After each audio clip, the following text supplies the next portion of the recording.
आत्मा यीशु मसीह को जंगल में लेके गया। दुष्ट आत्मा के पवित्र आत्मा।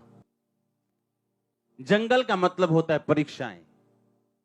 जंगल का मतलब होता है ऐसा स्थान जहां आपका विश्वास परखा जाएगा, आपको टेस्ट किया जाएगा, आपकी जेन्युइनिटी को परखा जाएगा। आप सच्चे क्रिश्चियन हो या नहीं, सिर्फ इसी जंगल में ही पता लग सकता है। और बाइबल कहती है जंगल में लेके जाने वाला यीशु मसीह को शैतान नहीं था, बल्कि उसी परमेश्वर का आत्मा था जिससे वो जन्मा था। कई बार परमेश्वर आपकी अगुवाई करता है इन जंगल के स्थानों में, परीक्षाओं में, सताव में, दुखों में, आपको नीचा करने के लिए नहीं, आपको गर्म रखने के लिए, स्ट्रांग करने के लिए, नए लॉन्च पैड से एक नई ऊंचाई तक आपको लॉन्च करने के लिए, आपको स्ट्रांग करने के लिए। आप नाश नहीं होंगे, आप यीशु मसीह के लहू के साथ खरीदे गए हैं। अगर आप अपनी वर्थ को पहचान जाएं और सब कुछ अंदरूनी आंखों के साथ अगर देखना शुरू कर दें, आपको समझ आएगा जो आपके साथ हो रहा है इसमें परमेश्वर का हाथ है। उस हाथ को पहचानना जरूरी है। आप कहेंगे ये कैसे हो सकता है, मेरी इस परीक्षा के पीछे परमेश्वर हो। तो बाइबल कहती है हन्ना की कोख को किसने बंद कर दिया था? परमेश्वर ने लिखा हन्ना की कोख को बंद किया हुआ था, पर यह बंद कोख एक पर्पस के तहत थी।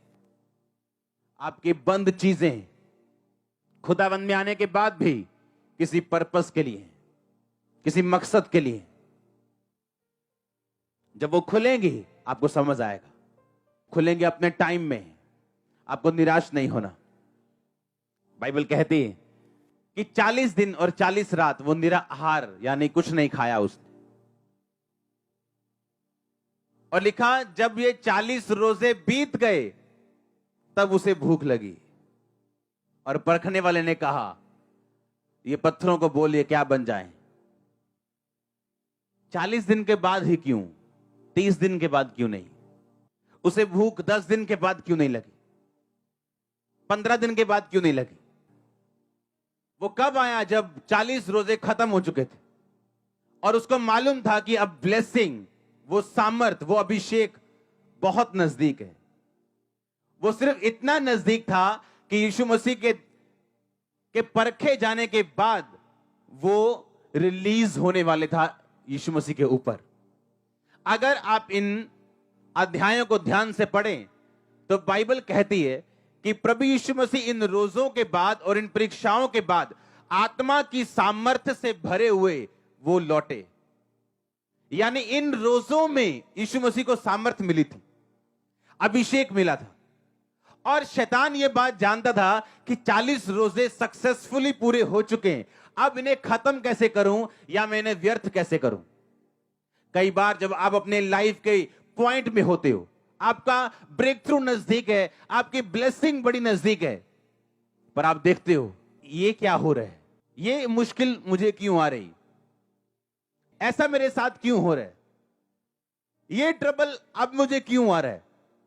वो इसलिए कि शैतान देख चुका है कि आप पे ब्लेसिंग सिर्फ अब 1 इंच का फासला रह चुका है।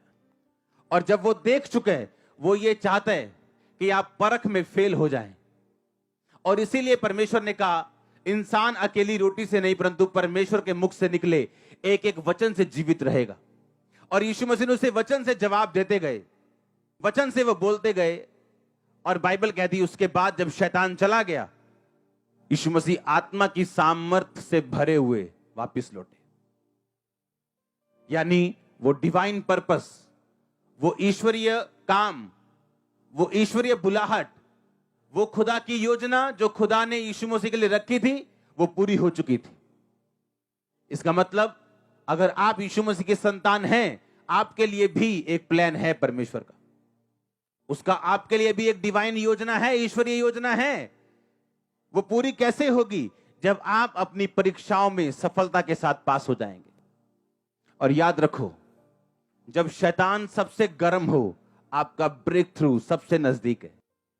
जब आपकी परीक्षा, वो बीमारी हो, सताव हो, गरीबी हो, जब टॉप पे चली जाए, तो याद रखना मेरी बात, अगला दिन आपकी लाइफ का सबसे सुंदर होगा। आपको आपको अपनी अपनी अंदरूनी आंखों के साथ उसे देखना है, आपको इन शारीरिक आंखों से नहीं देखना।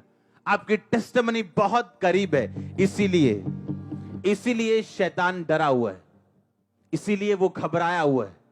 वो आपको डिस्ट्रैक्ट करना चाहता है, आपको आकर्षित करना चाहता है, आपके ध्यान को भटकाना चाहता है, पर आपको कूल रहना है, बी कूल रहना है, कूल, क्योंकि टेस्टिमनी बहुत बड़ी आने वाली है आपकी।